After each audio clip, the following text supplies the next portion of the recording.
Благодарам, председателе, почитувани колеги пратеници. Денес на дневен ред на оваа комисија е предлог закон за зголемување на минималната плата во државата. И јас очекував од пратениците на власта, кои се најповикани, најодговорни, денес тука да ги образложат тезите кои веќе одреден период ги презентираат во јавност, особено тезите дека како главна теза дека тие поддржуваат решение за кое ќе се договорат работниците и работодавачите. Втората теза која беше исто така презентирана од страна Министерката за финансии дека државата не планира да субвенционира придонеси и други давачки на компаниите, на приватните компании и ред други тези кои беа презентирани. На крајот да слушаме последниот период тези од типот дека ВМРО е конзистентна партија во однос на ставовите кои ги застапува.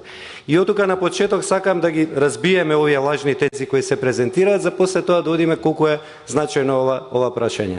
Значи, прво кога ќе кажете како држава, како влада, владата е најодговорна да обезбеди достоинствен живот на граѓаните. Владата е најодговорна да ги носи потребните одлуки за граѓаните и за државата. И кога владата ќе каже дека ние ќе поддржиме решение за кои ќе се договорат работодавачите и работниците, тоа значи дека владата кажува ние не сме надлежни. Ако вие не сте надлежни да покрените мерки и политики со кои ќе го подобрите директно животот на граѓаните, особено на работниците, на оние кои земаат минимална плата, кои се најсоцијално загрозени, тоаш на вистина не знам зашто сте влада и зашто вие сте презели одговорност да ја водите оваа држава и овој народ. Втората теза која се презентира исто така е дека владата не планира да поддржи приватни компании по однос на субвенционирање, онај дел кој ние го предлагавме, делот од придонеси кои треба да се доплата државата да го покрива на компаниите. И таа теза е целосно погрешна. Зошто? Прво затоа што кога вие поддржувате, односно покривате дел од тие придонеси, тие придонеси на крајот на денот се враќаат назад во државата, во фондот за пензиско и инвалидско осигурување, затоа што вие покривате дел од давачките во фондот за здравствено осигурување и на тој начин вие парите што ги давате кон компаниите се враќаат назад во државата. Меѓутоа возможувате работниците да имаат многу подостоинствен живот. Исто така возможувате и ја поттикнувате приватната потрошувачка која дополнително го зголемува кругот, онај циклус економски во државата и на тој начин ја стимулирате економијата. На крајот на денот оваа влада беше исто така најголем застапник дека прави добра бизнис клима, дека дава сериозна поддршка на компаниите и така натаму, меѓутоа добро е да слушнеме од страна на владата колкави се неплатените давачки од страна на државата кон приватните компании. Тука зборувам за доспеани, завршени работи од страна на приватните компании во државата, кон државата, за кои државата нема исплатено на компаниите. Исто така да слушнеме колку должи државата по однос на поврат на ДДВ.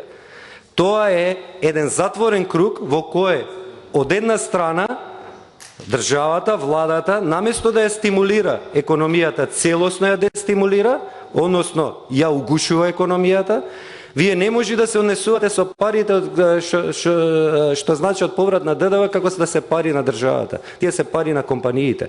И доколку вие не ги вратите назад на компаниите, вие нарушувате нивната ликвидност. Доколку вие склучите договори и не ги исплатите парите по однос на сработени работи и доставени времени ситуации или фактури, вие ги угушувате компаниите. И на тој начин дополнително правите целосен дисбаланс, односно дисторзија на целата економија во државата.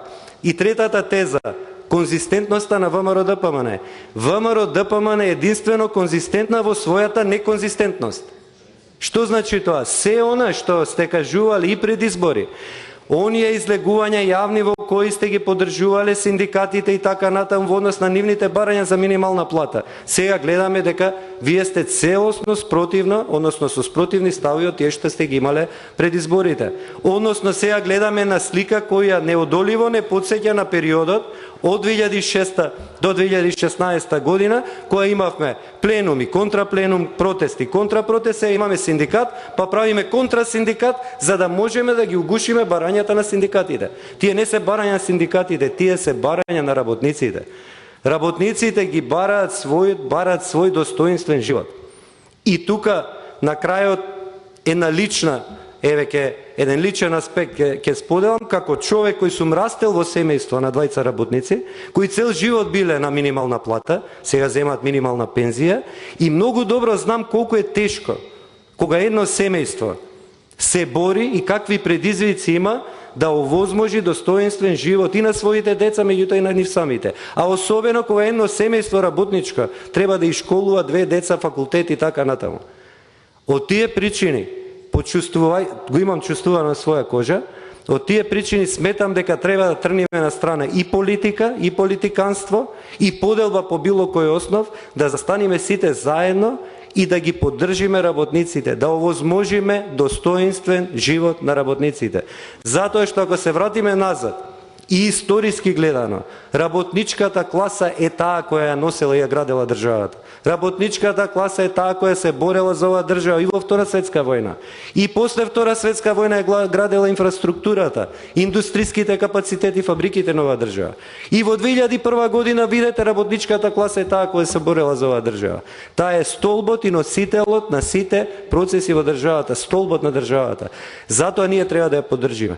Да создадеме услови во кои нашите луѓе ќе имаат достоинствен живот тука дома и на тој начин и нашите млади да останат тука дома. Видете ги податоците. 1.400.000 луѓе имаме во моментот кои живеат во оваа држава. Фрапантни се тие бројки. На депопулација сериозна доживуваме. Дајте луѓе да ги поддржиме овие мерки и политики. Овие мерки и политики значат достоинствен живот. Овие мерки и политики значат останување на младите тука. Да обезбедиме живот достоинствен за сите, за да можеме да ја градиме оваа држава понатаму. И затоа очекувам, посакувам и се надевам дека сите заедно ќе смогнеме сили и ова законско решение ќе го поддржиме, или најмалце што може да направиме, да овозможиме во ова собрание да се води тој социјален диалог, да се води диалог помеѓу работодавачите, работниците, владата, ние да бидеме тука тие кои ќе го фацилитираат овој диалог, меѓутоа и кои ќе придонесиме за изнаоѓање на соодветните решенија. Ви благодарам. Ви благодарам и на вас, бидејќи никој повеќе нема разбор.